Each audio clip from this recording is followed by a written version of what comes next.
எதிர்ப்பு என்று சொல்றார்கள் கையெழுத்துங்க. 4 பேர் எதிர்ப்பு. ஸோ 22 பேரில் ஒரு ஆள் நடுநிலைமை, 4 பேர் தானே, நான் உட்பட எல்லாரும் அதற்கு ஆதரவு. ரைட். கௌரவ உறுப்பினர் திரு செல்லப்பா பார்த்திபன் அவர்களால் கொண்டு வரப்பட்ட உள்ளூராட்சி மன்றங்களின் அதிகார எல்லைகளை சவாலுக்கு உட்படுத்துகின்ற பிரஜாசக்தியின் ஜனநாயக விரோத செயற்பாடுகளை கண்டிப்பது தொடர்பான இந்த பிரேரணை தொடர்பாக என்னுடைய ஒரு சில கருத்துக்களை இங்கு முன்வைக்கலாம் நினைக்கின்றேன். வேலணை பிரதேசவினுடைய தவிசாளராக இருந்த பிரதேசத்திலே மக்கள் நலன் சார்ந்து செய்கின்ற எந்த ஒரு அபிவிருத்தி செயற்பாடுகளையும் தடுக்கின்ற எண்ணமோ துளியளவு கூட எனக்கு இல்லை. எமது பிரதேசம் வளர்ச்சியடைந்த ஒரு பிரதேசமாக அபிவிருத்தியின் பால் செல்கின்ற ஒரு பிரதேசமாக இருக்க வேண்டும் என்கின்ற அந்த எண்ணம் எனக்கு இன்றளவும் இருக்கின்றது. அதற்காக அனைவருடன் சேர்ந்து பணியாற்ற தயாராக இருக்கின்றேன். ஆனால் ஒரு கட்சியை வளர்ப்பதற்காக திட்டமிடப்பட்டு அரசு அதிகாரத்தை துஷ்பிரயோகம் செய்கின்ற ஒரு செயற்பாடாகவே இந்த பிரஜாசக்தி திட்டத்தை நான் கருதுகின்றேன். ஏனென்றால் வேலணை பிரதேச செயலாளர் பிரிவுக்குட்பட்ட 30 கிராம சேவையாளர் பிரிவுகளிலே இந்த பிரஜாசக்தியின் தலைவராக தெரிவு செய்யப்பட்டிருப்பவர்களுடைய விவரம் என்னிடம் இருக்கின்றது. அதிலே 15 பேர் கடந்த பிரதேச சபை தேர்தலிலே தேசிய மக்கள் சக்தி சார்பாக வேட்பாளராக போட்டியிட்டவர்கள், தற்சமயம் உறுப்பினர்களாக இருப்பவர்கள், அவருடைய முகவர்களாக இருந்தவர்கள் தான் அந்த 15 பேராக தலைவர்களாக நியமிக்கப்பட்டிருக்கின்றார்கள். இதிலிருந்தே விளங்குது என்னென்றால் இது கட்சியை வளர்ப்பதற்கான ஒரு திட்டம். அதே வகையில் அந்த தலைவர்களாக தெரிவு செய்யப்பட்டவர்கள் உண்மையில என்ன சொல்றாங்க என்றால், ஒரு கிராமத்தின் அபிவிருத்தி என்பது அந்த கிராமத்தில் இருக்கிற மக்களால் தான் முடிவெடுக்க வேண்டும். ஆனால் கட்சியை வளர்ப்பதற்காக அந்த கிராமத்துக்கு சம்பந்தம் இல்லாதவர்களை கொண்டு போய் சில இடங்களிலே தலைவராக நியமித்திருக்கின்றார்கள். இதுவும் அப்பட்டமான அரசியல். அப்ப அந்த கிராமத்தில் ஒரு சராசரியாக 2000 மக்கள் வசிக்கின்ற ஒரு கிராமத்திலே அந்த கிராமத்திலே இருந்து ஒரு தலைவரை தெரிவு செய்ய முடியாமல் அந்த கிராமத்துக்கு சம்பந்தம் இல்லாத ஒருவரை கொண்டே தலைவராக போடுவது என்பது அப்பட்டமான அரசியல். அது எல்லாருக்குமே தெரியும்.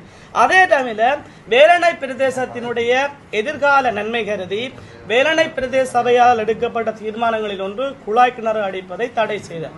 சட்ட விடயங்களுக்கு அப்பால எமது பிரதேசத்தினுடைய நீர் நிலைகளை பாதுகாப்பதற்காக, நீர் வளத்தை பாதுகாப்பதற்காக எடுக்கப்பட்ட ஒரு தீர்மானம்.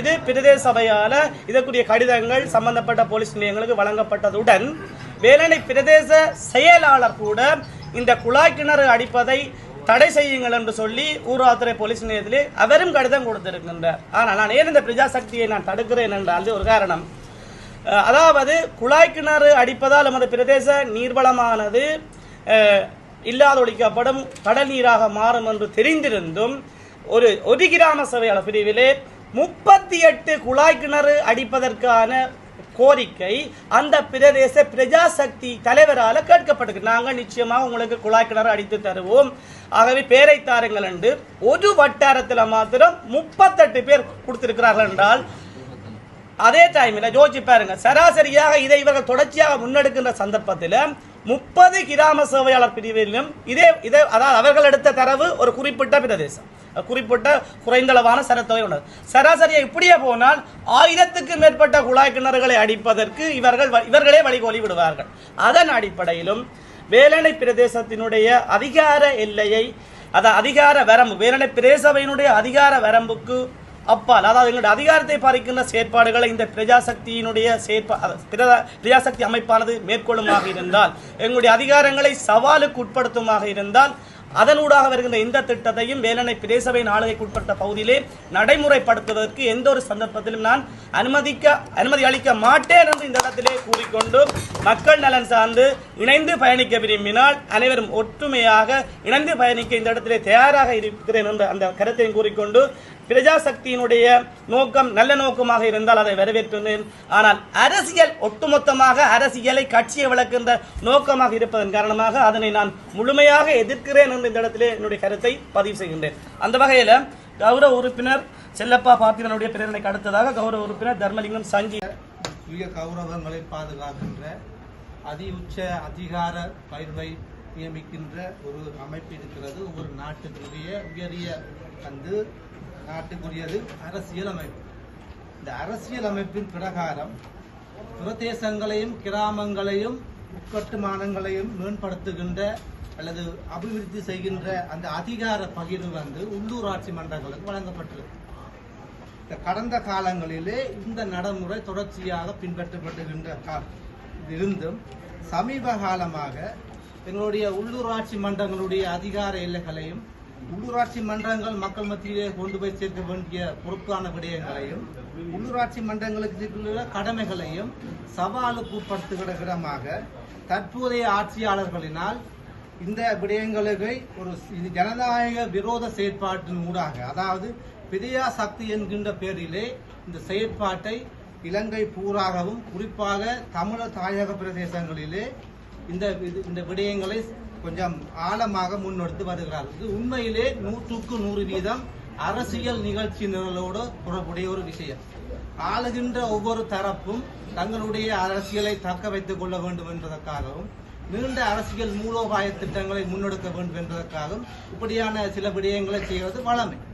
ஆனாலும் தற்போதைய இந்த அரசாங்கம் முன்னெடுக்கப்படுகின்ற விடயம் பெரியா சக்தி என்ற பெயரிலே கிராமங்களிலே நாங்கள் உட்கட்டமைப்புகளை மேம்படுத்த போறோம், வறுமைகளை ஒழிக்க போறோம் என்கின்ற கோஷங்களோடு தங்களுடைய அரசியல் நிகழ்ச்சி நிறைய கிராமங்கள் மட்டங்களே கொண்டு போய் சேர்ப்பதற்கான ஒரு சதிகார செயற்பாடாகத்தான் இந்த பெரியா சக்தி திட்டங்கள் முன்னெடுக்கப்படுகிறது. இதுல என்ன ஆச்சரியம் சொன்னால், இந்த பெரியா சக்தி உறுப்பினர்கள் தெரிவு செய்யப்படுகின்ற முறை தொடர்பாக நாங்கள் ஆழமாக சிந்திக்க வேண்டும். பெரியா சக்தியினுடைய தலைவர்களாக செய்யப்படுகிறவர்கள் இந்த தற்போது ஆட்சியில் அரசாங்கத்துடைய முக்கிய பொறுப்புகளை வகிப்பவர்கள். அதாவது உள்ளூராட்சி மன்றங்களுக்கு இருக்கலாம், அதே மாதிரி கட்சிகள் ஏதோ ஒரு பொறுப்புகளை நியமிக்கக்கூடியதாக இருக்கிறார். உண்மையிலே அவசரி அதுதான் போகுதுன்னு பார்த்தால் அவர்கள் தங்களுக்கு ஏற்ற மாதிரி தங்கள் சொல்றதை கேட்கறதுக்கு 15 பேர் நியமிப்பார்கள். அந்த நியமனங்கள் அத்தனையும் அவர்களுடைய சுய விருப்பம் பேரில் நியமிக்கப்பட்டிருக்கு.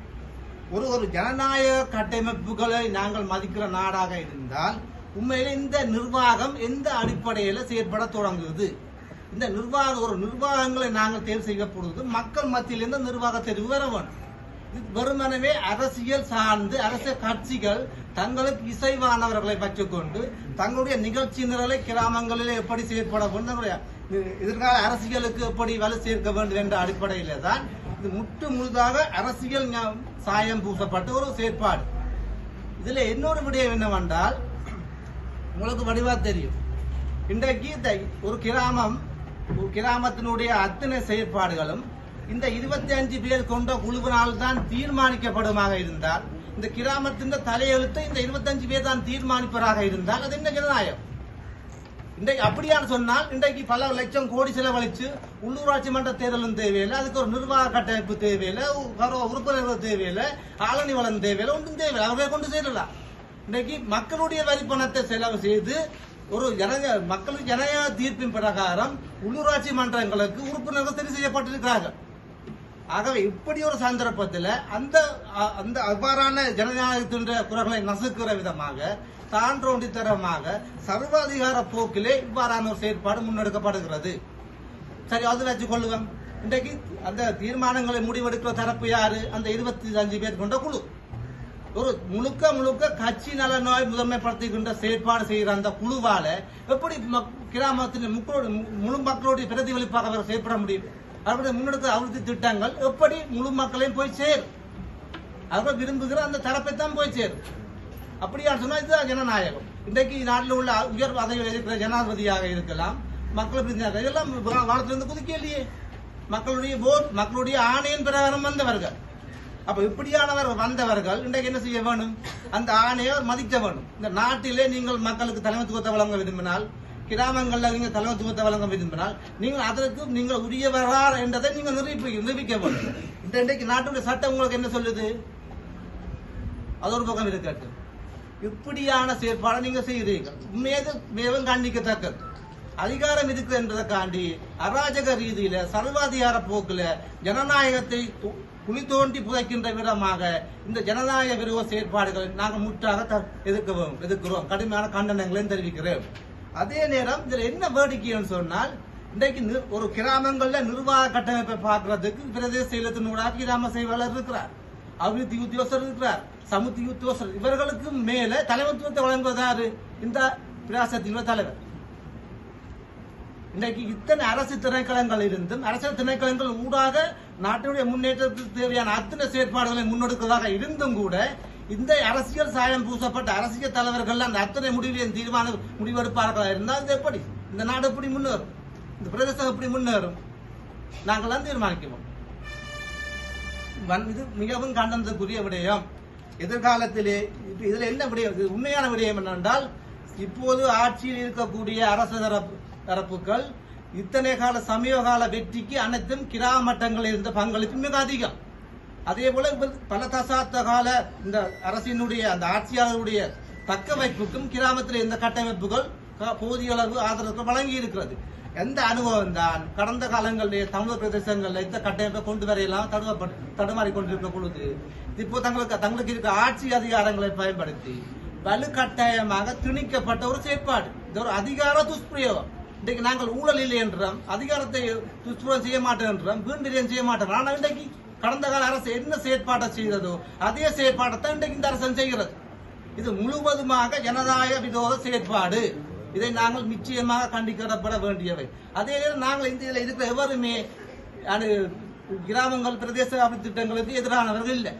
எங்களுடைய பிரதேசங்கள் எங்களுக்கு கிராமங்கள் வளர வேண்டும் என்ற அதே நிலப்பாடோடு நாங்களும் இருக்கிறோம்.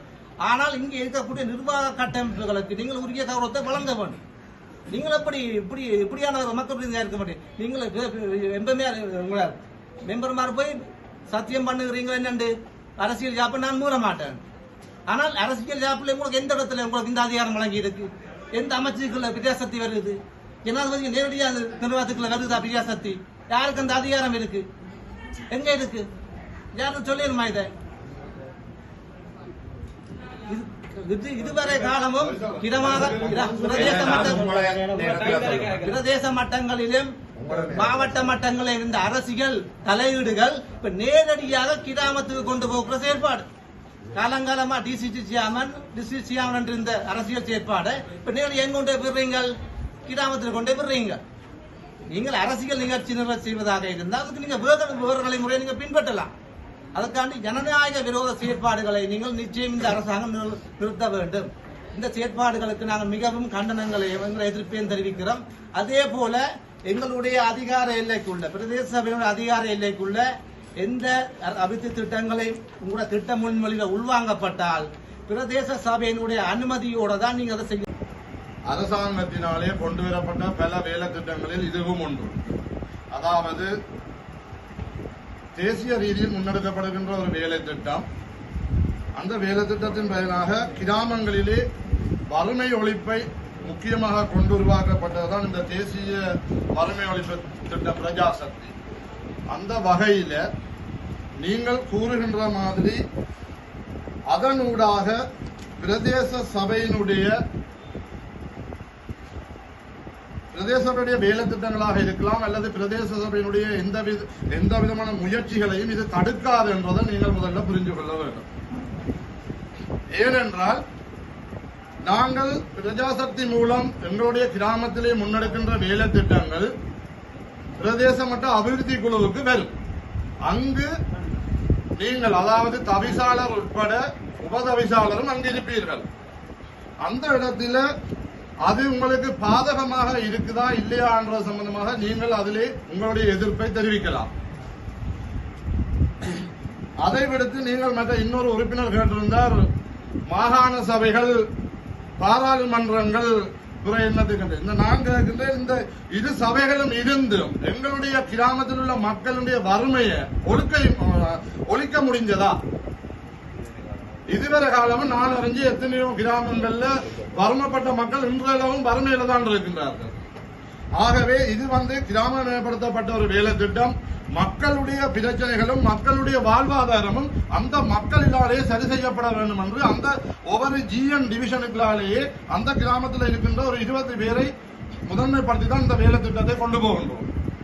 ஆகவே நீங்கள் கூறுகின்ற மாதிரி இந்த வேலை திட்டம் உங்களுக்கு எதிரானது, அதாவது மக்களுக்கு எதிரானதாக இருக்குமாக இருந்தால் நீங்கள் எதிர்க்க தேவையில்லை, மக்களை எதிர்ப்பார்கள்.